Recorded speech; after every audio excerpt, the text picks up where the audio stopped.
to all on our furry frequency, and hello there to our loyal brigadiers, and welcome to another episode of the Bark Brigade podcast by Dogzilla Magazine. It is great to be here, and we have a really crucial topic today. We absolutely do, because every single summer, thousands of, incredibly well-meaning dog owners accidentally strip their best friends of their only natural defense against the sun and heat.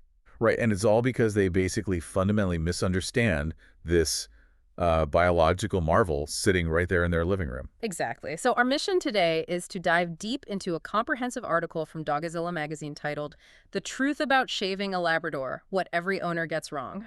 We're going to completely debunk the popular yet totally misguided quick fix of shaving a shedding dog. Yeah, we really need to explore the biology of a double coat and uncover the unintended consequences of taking clippers to a dog like a Labrador. And most importantly, we're going to reveal the actual solutions to those hair-covered floors and hot dogs. Because if you've ever looked at a tumbleweed of dog hair rolling across your living room and thought, maybe I should just shave them, this deep dive is going to save you and your dog a massive headache. It really will, because what's fascinating here is that what looks like a simple short coat is actually a highly engineered two-part system designed for temperature regulation and protection. That is such a huge point. So before we talk about why shaving is a bad idea, we really have to understand what we are actually cutting off, right? Absolutely. We have to start with the anatomy. Because I'll admit, a Labrador's coat is super deceptive. Like from across the room, it looks really short, flat, and simple. You don't look at it and think it's this massive insulator. Right. It doesn't look like a husky coat. Right. But if you actually run your hand against the grain of a lab's coat, you hit this immediate resistance. Oh, yeah. It's so dense, like deeply packed in there. Exactly. And that density comes from the fact that it's a two-part system. First, you have the guard hairs, which form the outer layer. Okay, so what exactly do the guard hairs do? Well, their primary function is environmental protection. They're actually coated in natural oils, which makes them hydrophobic. So they repel water, mud, and light debris. Okay, so this is basically the dog's built-in raincoat and armor. That's a perfect analogy, yeah. It deflects the elements, but underneath that you have the second layer, which is the undercoat. And that's the really soft, fluffy stuff, right? Right. It's much finer, softer hair that grows beneath the guard hairs, and it changes with the seasons. Its job is thermal regulation, trapping a layer of air against the skin. And this soft undercoat is the real culprit behind all the shedding. Oh, absolutely. Hmm. But what's interesting is that this undercoat actually traps loose hair. Wait, really? It just holds on to it? Yeah, that's why you can have a dog that looks completely fully coated, but when you take a brush to them, you are pulling out literal grocery bags of hair. It's wild. It feels like a magic trick. You brush, and the dog doesn't look any smaller. Because the guard hairs maintain the structure, while the loose undercoat gets woven into the healthy hair underneath. And that shedding reality is something every owner deals with. The article points out how yellow labs always leave hair on dark clothes. Right, and black labs leave it on light furniture. Exactly. If you have a yellow lab, you basically can't wear black yoga pants anymore. But we have to remember, this is a normal cycle, not a crisis. It is entirely normal. And that brings us to the regrowth problem, which is the real why behind why shaving is so bad. Right, the mismatch in how the hair grows back. Exactly. So when you shave a double coat, the two layers don't grow back at the same speed. The soft undercoat is designed to react quickly to temperature, so it often appears first. While the guard hairs lag way behind. Yes. The guard hairs have a very slow growth cycle, so they take much longer to return. Okay, let's unpack this. It means you don't just get a shorter coat, you get a completely different uneven coat. One area is fluffy, another is thin. That is exactly what happens. You've completely inverted the architecture of the coat. So you basically have a dog walking around in soft, fluffy underwear with no raincoat on top. Yeah, that's one way to put it. And to make matters worse, things like age, certain medications, or existing skin conditions can make this recovery even slower. So an older lab might never get their proper coat back. Right. The damage can sometimes be permanent, and this leads to a massive loss of physical protection. Because they don't have that armor anymore. Exactly. The coat actively shades the skin. So when you remove it, you expose the dog to severe sunburn, scratches from branches, and insect bites. That is so dangerous. So you thought you were cooling them down, but are you actually just removing their umbrella? You absolutely are. You're stripping away their thermal buffering system. Now, obviously, overheating is still a real risk for dogs, right? Oh, for sure. Hard exercise, warm vehicles, high humidity, those are all massive risks. Yeah. But shaving doesn't replace sensible heat management. It just makes them more vulnerable. So if the double coat is this crucial, why do groomers ever shave them? Well, it turns out the first mistake usually happens before the clippers even turn on. Really? Like at the front desk? Yeah, exactly. It's about misinterpreting the owner's requests. An owner comes in, they're frustrated, and they say, take it short for summer. Right, because they're dealing with hair all over the floor or they think the dog is too hot. Exactly. But a groomer often wrongly treats that as a styling choice, rather than a cry for help regarding the shedding, the heat, the itching, or even just a damp smell. So the groomer just grabs the clippers instead of asking why the owner wants them short. Precisely. And this leads to what the source calls the poodle versus Labrador error. Oh, I love this comparison. Walk us through that. So poodles need cutting because their hair grows continuously, much like human hair. It stays in an active growth phase. But labs shed on a totally different cycle. Right. They shed based on seasons and hormones. It's like mowing a lawn that's made of two different plants. Mowing doesn't stop the roots from growing, it just shortens the grass for a minute. That is exactly it.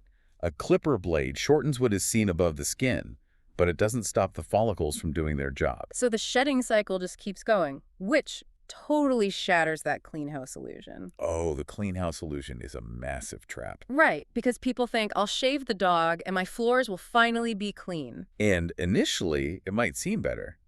For a week or two, you don't see those big tumbleweeds of hair. But the reality is actually much worse, isn't it? It's terrible because Yeah. what happens is those tiny clipped hairs fall out and work their way into your sofas and car seats like microscopic splinters. Ugh, like little porcupine quills woven into your fleece jacket. Exactly. And they are nearly impossible to vacuum up. And then eventually the loose undercoat returns anyway, so the shedding problem comes right back. So you traded tumbleweeds you could sweep up for tiny needles permanently stuck in your couch. Basically, yeah. And another reason owners ask for a shave is because they misunderstand heat. They see their dog panting in the groomer's lobby and think they're roasting. Right, but a panting lab might just be stressed, right? Like they just had a car ride, they're in a noisy reception area. Exactly. Panting is a stress response just as much as a cooling mechanism. It doesn't necessarily mean they are overheating from their coat. And when a groomer misreads that and decides to shave them anyway, we run into the issue of poor blade work. Which is physically dangerous for the dog. Professional clipper blades run at thousands of strokes per minute and they heat up incredibly fast. So you have hot metal dragging across the skin. Yes. And repeated passes, especially on sensitive areas like the shoulders, the belly, the groin, or the elbows, cause severe redness and clipper burn. Which the owner doesn't even realize happened until the next day. Right. They get the dog home, the skin gets inflamed, and the dog starts obsessively licking the area. Which just introduces bacteria, makes it worse. Yeah. It's a disaster. So if groomers shouldn't be shaving for style or convenience, what exactly is their role when a coat has actual issues? Well, this is where we have to talk about spotting the red flags. Right, because groomers do see things owners miss. What are the visible warning signs we should be looking for? According to the text, groomers should be looking for moist patches, especially near the neck or tail. Those are usually hot spots, right? Exactly. They also need to check for strong odors, pre-existing bald areas, thick flakes or crusts on the skin, pain upon touch, and chewing that actually breaks the skin. So if a groomer finds one of these issues, what is their true responsibility? This raises an important question about the boundary between grooming and medicine. Oh, I like how you phrase that. The boundary between grooming and medicine. Right, because a groomer must point out these visible issues to the owner, but they have to leave the actual diagnosis to a veterinarian. Because shaving over a sore patch doesn't fix it. It just hides the cause, right? It hides the cause, and it severely irritates the tender skin with a hot clipper blade. So medical clipping belongs strictly under veterinary guidance. Absolutely. In a sterile environment, often with pain management. Which brings up the crucial role of education for groomers. The article actually mentions an online dog grooming courses certification for beginners. Yes, and that kind of legitimate training is vital. It provides a starting point for proper coat identification. And safe tool use, which prevents those awful clipper burns. Exactly. And it teaches them how to have a proper client consultation before they ever get to the practical experience. Because knowing how to talk to an owner is just as important as knowing how to brush a dog. Maybe even more important. Okay, so we've established that shaving is a bad idea, but let's play devil's advocate. Let's say someone listening already asked for a shave, or maybe they just adopted a freshly shaved lab. What actually happens next? Well, what happens first is the illusion of success. Right. Because honestly, when they first walk out of the salon, it looks kind of convincing. The outline is neat, it feels super smooth. It feels like a win. But then, very quickly, the regrowth starts. And this is what we call the ugly regrowth phase. It is incredibly ugly. Yeah. Because of that uneven return we talked about, you get soft hair rushing back around the neck, the thighs, and the back first. While the guard hairs are just lagging behind, doing nothing. Right, so visually, it's a mess. You get this visible collar line that lasts for weeks, and the whole coat just feels really woolly before it settles, if it ever even settles. And often, it doesn't. But beyond looking bad, we have to consider the skin sensitivities and sunburn. Right, because the dog's sensory experience is totally thrown off. Exactly. Newly exposed skin feels very strange to a dog. They feel air currents they've never felt before. Which explains why they start rubbing themselves on the carpets or aggressively licking their sides. Yes. They are trying to soothe that bizarre sensation. And then, as you step outside, sun exposure becomes a massive practical issue. Because they have no umbrella. Right. Pale labs redden and blister, and dark skin absorbs the heat and burns. So managing midday sun becomes much harder, not easier. You essentially turn your dog into a vampire. They can only go out at night. Basically, yes.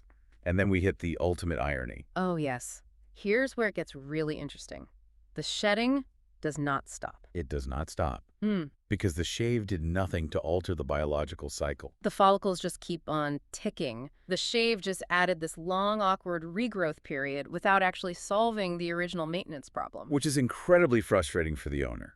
And that frustration often leads to post-grooming fallout. Right. The dog is acting weird, and the owner panics. The dog is panting heavily post-groom, and the owner thinks it's from the coat, but it's likely from warmth, stress, excitement, or even pain. Just a quick note for our listeners, though. If you see excessive drooling, weakness, or collapse, that is an urgent vet emergency, not just stress. Very true. That's a critical distinction. But typically, the dog just looks uncomfortable and the coat looks uneven. So the owner tries to overcorrect. You see the uneven coat, you panic, and you bathe them again, or spray heavy fragrance on them, or start brushing really hard. And that just makes tender skin so much worse. So what should they do instead? Shade and a light touch are vastly better. You just have to let the skin heal. Okay, so since shaving is totally off the table for dealing with hair, heat, and smell, what are the actual practical solutions? Let's get into the better alternatives. The first alternative is mastering proper brushing technique. Which requires the right tools. Let's break those down. First is the rubber curry brush. Which is fantastic. It relies on friction, not sharp metal, so it lifts dead hair from the outer coat without scraping the skin. I love those things. But for heavier seasonal sheds, you need an undercoat tool, right? You do. But here is where we have to talk about pressure. Yes, pressure is everything. Working one patch of the dog's skin until absolutely no hair appears is a massive mistake. Because eventually you're just pulling out healthy hair. Exactly. It removes healthy coat and severely irritates the skin.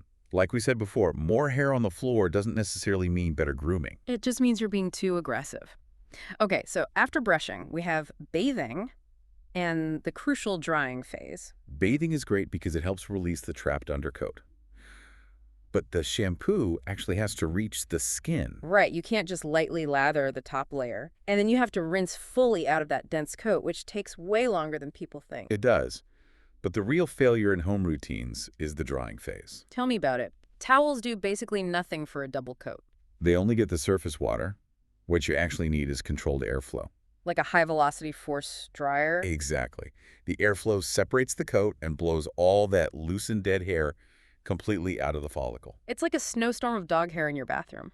But there's a catch with those dryers, right? Yes. The air must stay a comfortable temperature and pressure. If the dog is frantically spinning in circles or completely freezes in terror, the setting is way too high. You have to read their body language. So what does a realistic, sustainable routine actually look like? It's pretty straightforward. Weekly brushing with the curry brush, and obviously more often during heavy sheds. And bathing only when they're genuinely dirty, Okay. not just because it's Tuesday. Exactly. Drying fully after they swim is non-negotiable.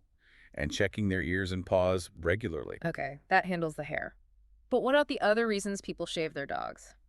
Let's address smell and heat directly. Smell's a big one.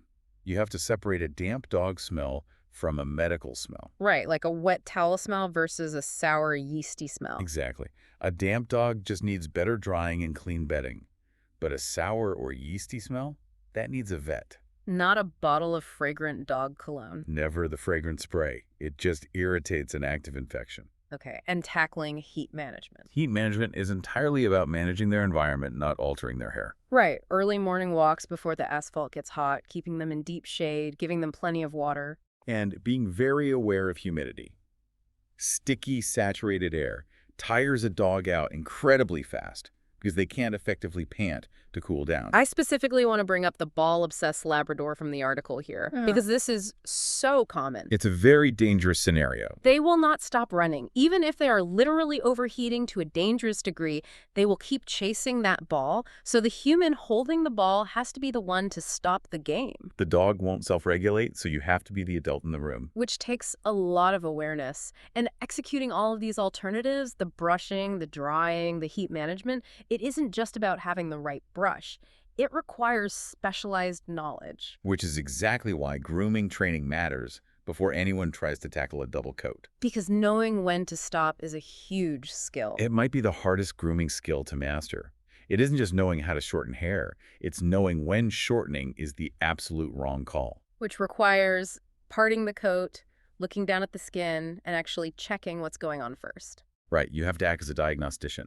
And this leads to customized care and tool selection. Because not every dog needs the exact same routine.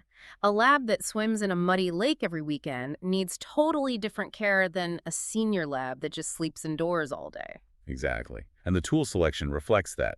Curry brushes, rakes, slickers, and clippers all do entirely different physical jobs. You can't just pick the one that removes hair the fastest. No, you pick the one that preserves the coat's integrity, and then there is the physical reality of the job. Animal handling and client communication.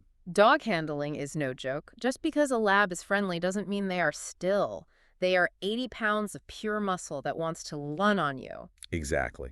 That's why professional training teaches the use of non-slip surfaces, gentle but firm restraint, and understanding when a dog needs a break. Especially for older dogs who might have sore hips or joints. It's critical for their safety.